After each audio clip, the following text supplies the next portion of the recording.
2020台湾文学奖创作奖昨有散文，今日要来看的是台语新诗得奖人杜信良的故事。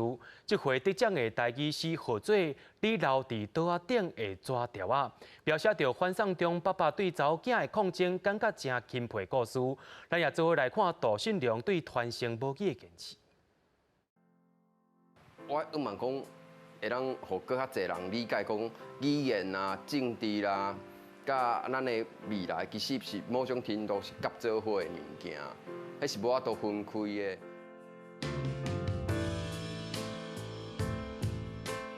2013年，杜信良辞掉鸿海集团工程师的工课，结束7年无眠无日、无营写定式的生活，返来故乡台南陪妈妈，伊也成家放慢脚步，才开始用母语写诗的旅程。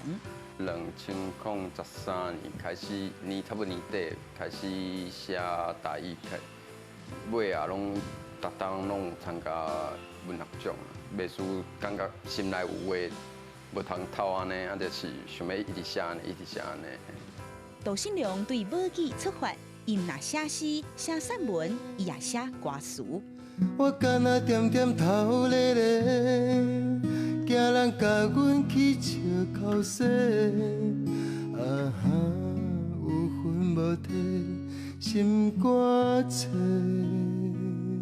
虽然毋捌受过正式的台语教育，毋过为着要甲母语捡回来，杜信良积极参加台文笔会，和侪侪作家前辈交流。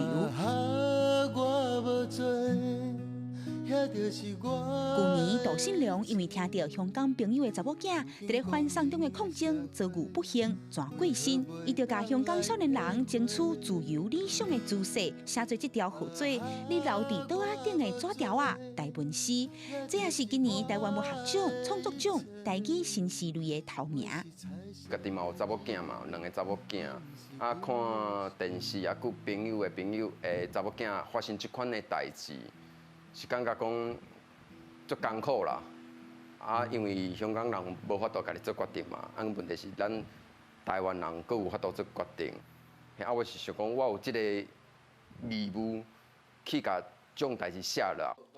杜信良用心写作，找找母语，伊的牵手拢看在眼内，因也同齐打造全母语的家庭。一开始是爸爸的坚持，落尾我感觉这应该是真重要的代志，因为。 因华语真学伤紧啦，互我真感动是看说家己写作品，才甲家流目屎。其实我唔敢笑想讲，还是唔敢讲我家己有遐大的才调才华，去更较写更较好的物件出来。